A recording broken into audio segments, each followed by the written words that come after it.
Belvédère.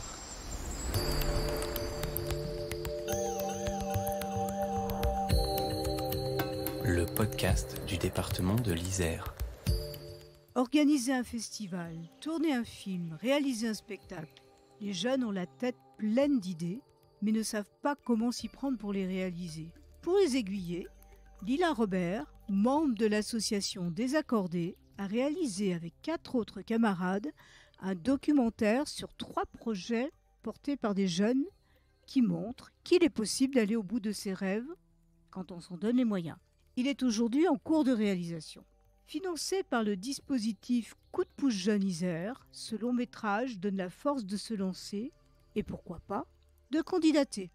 J'ai 19 ans, je suis en études en art du spectacle à l'université Grenoble-Alpes. On a eu la chance d'être accompagnés par la CAF et le département de l'Isère.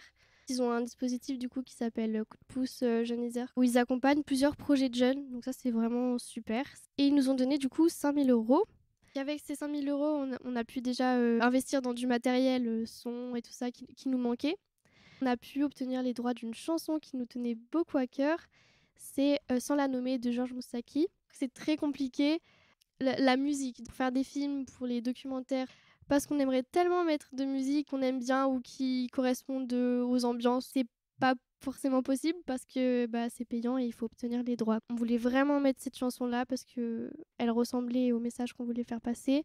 On a appelé la fille de Georges Moussaki qui a beaucoup aimé notre projet et qui nous a donné la moitié des droits.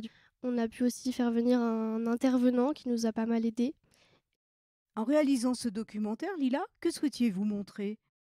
Avec les membres de l'association Désaccordés. C'est plusieurs jeunes qui viennent un peu de partout, de Grenoble, du Trièves. On organise plusieurs projets artistiques de jeunes en fait. Et là, on est à peu près 5 à organiser ce documentaire-là. Nous, on voulait mettre en avant la jeunesse et parler de nos projets en fait. Et donc là, on parle de 3 projets en parallèle avec un jeune rappeur, une compagnie de danse et un festival, le Festi-Street. Concrètement, on voit ces 3 projets-là et on montre les étapes en fait de création de ces 3 projets pour faire comme une sorte de petite notice où on explique la graine quand on a l'idée d'un projet jusqu'à comment on va faire les choses, qui on va contacter, jusqu'à la concrétisation finale du projet. Donc par exemple, il y a la compagnie de danse Désaccordés qui veut monter sa première pièce de danse et qui va chercher les artistes, trouver les danseurs, trouver les financements, faire des résidences pour répéter. Donc on voit tout ça en images en fait. On voit un jeune rappeur, Dezen, son nom d'artiste, qui rappe au départ dans sa chambre et qui essaye de faire ses sons. Et ensuite, jusqu'à la fin, on le voit cette fois-ci sur scène. Pareil pour le Festi-Street, on voit tous ces jeunes tous ensemble qui travaillent dur, qui font des réunions toute l'année pour organiser ce festival.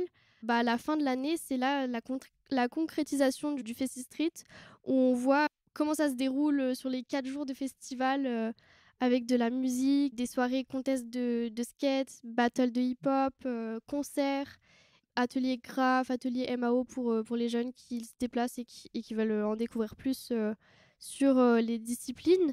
À la fin, c'est vraiment l'apothéose où on voit tous les projets finaux. Alors aujourd'hui, si vous aviez un message fort à faire passer aux jeunes, que leur diriez-vous ? Il faut que les jeunes soient au courant qu'il existe des institutions, des associations, des aides financières et qu'ils n'aient pas peur de se lancer en fait. Parce que il faut essayer de s'entourer des bonnes personnes et que c'est pas parce qu'on est jeune qu'on peut pas réaliser de grandes choses. On veut vraiment leur donner envie surtout, réveiller un peu les esprits et même réveiller les esprits des jeunes mais aussi des parents parce que c'est important de la part des parents aussi d'accompagner ces jeunes. On veut essayer de les aider un maximum et de mettre en lumière aussi les différents projets qu'on a pu déjà accomplir. Voilà une très très belle initiative collective. Mais alors, qu'en avez-vous retiré ? Moi, du coup, je m'occupe plus de cadrer, je filme. Ensuite, sur les moments de tournage, les tâches, elles varient un petit peu. Par exemple, pour le son, des fois, je pouvais me débrouiller toute seule, mais des fois, il y avait Pierrot ou Colline qui m'aidaient. Mais eux aussi, ils étaient filmés, donc ils ne pouvaient pas tout le temps m'aider au niveau du son. Et sinon, pour le montage, on est plutôt 3 à s'occuper du montage. On a passé pas mal de temps à suivre les projets sur à peu près 1 an. Parce que sur 1 an, en fait, il se déroule plein de choses. On voit dans le documentaire une évolution des projets, mais aussi une évolution des images, comment moi je filme. Il y a vraiment une évolution parce qu'au départ, moi je débutais avec ma caméra, ça faisait pas longtemps que je l'avais. Et après, il y a eu un intervenant comme Cyril Barbanson qui est venu m'aider. Donc il est réalisateur du documentaire. Il a pu par exemple m'apprendre plein de choses au niveau de la caméra, donc je me suis servie de tout ce qu'il m'a dit. Il y a vraiment eu une évolution, que ce soit au niveau de la caméra, dans ma manière de filmer, mais aussi dans ma manière de penser, dans ma manière d'interviewer. Parce que du coup, j'étais accompagnée de personnes et j'ai compris comment il fallait interviewer, etc. Et puis, c'était un projet qui nous a fait évoluer tous, quoi, parce qu'on était tous ensemble. C'est enrichissant, quoi. Et puis, ça nous permet à tous de savoir comment on s'écoute, comment on avance.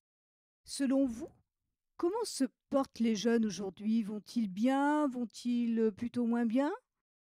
La jeunesse a beaucoup d'ambition et de projets. Il y a aussi une part de manque de confiance. On ne connaît pas forcément toutes les aides dont on peut bénéficier. C'est pour ça que c'était important de le rappeler dans ce documentaire. Aujourd'hui, dans la jeunesse, il y a quand même une certaine solitude. C'est pour ça qu'en montrant qu'on peut être ensemble, qu'on peut créer des projets ensemble grâce à des associations, le but c'est de se dire on peut s'entourer, on n'est pas obligé de rester seul. Être seul, c'est bien pour évoluer, pour être autonome, mais être en groupe, ça apporte tellement de choses et ça pousse vers le haut énormément. Je suis en train de vous dire ça, mais moi-même, je suis quelqu'un qui procrastine souvent et qui avance pas toujours comme je voudrais. Mais j'ai des gens autour de moi qui m'aident à me pousser vers le haut. Je fais partie de cette association où on est plein de jeunes. Du coup, on s'entraide et ça, c'est hyper important. Il existe des associations, il existe des groupes. Allez les rencontrer ou même parler à vos amis, à votre famille et parler de vos projets, de vos rêves et ils peuvent se réaliser si on s'en donne les moyens. Sans coup de pouce jeune, ce projet, vous auriez pu le faire? J'avais pas trop connaissance de tout ça, de toutes ces aides financières. Ouais, de coup de pouce jeune. C'est parce que les plus grands qui font partie de cette association avaient déjà fait des demandes de subventions. Sans ce dispositif-là, on pourrait beaucoup moins aller vers quelque chose de qualitatif. Si on se retrouve à être sans matériel, caméra ou son, c'est hyper compliqué de réaliser quelque chose à la hauteur de ce qu'on voudrait. Ça permet tellement d'aller vers quelque chose de plus grand. Et en fait, ça permet tellement d'aider beaucoup de gens. Enfin, c'est beaucoup de jeunes. En fait, c'est super. Enfin, Lila, que va devenir ce documentaire? On aimerait le diffuser dans les écoles. Donc les écoles primaires, collèges et lycées, même fac. On va essayer de contacter tous les cinémas de la région possible. Et puis même, pourquoi pas contacter des chaînes de télé et ça sur plusieurs années. Alors, on a vu, vous êtes quelqu'un de très motivé. Mais avez-vous un belvédère en Isère qui vous inspire et vous donne la force de vous dépasser? Moi, mon belvédère en Isère, c'est le site de la Bastille. Simplement pour la belle vue, pour les montagnes et parce que j'adore me poser en hauteur et regarder soit les étoiles, soit le coucher de soleil.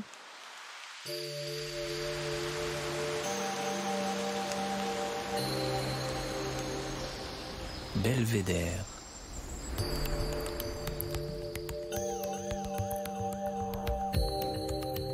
Le podcast du département de l'Isère. Ce podcast a été réalisé par Annick Berlioz, la prise de son est de Véronique Granger, le mixage d'Émilie Vadel, la musique de Denis Morin de Vague Imaginaire. Si vous avez aimé, rendez-vous sur toutes les plateformes de podcast ou bien sur www.isermag.fr.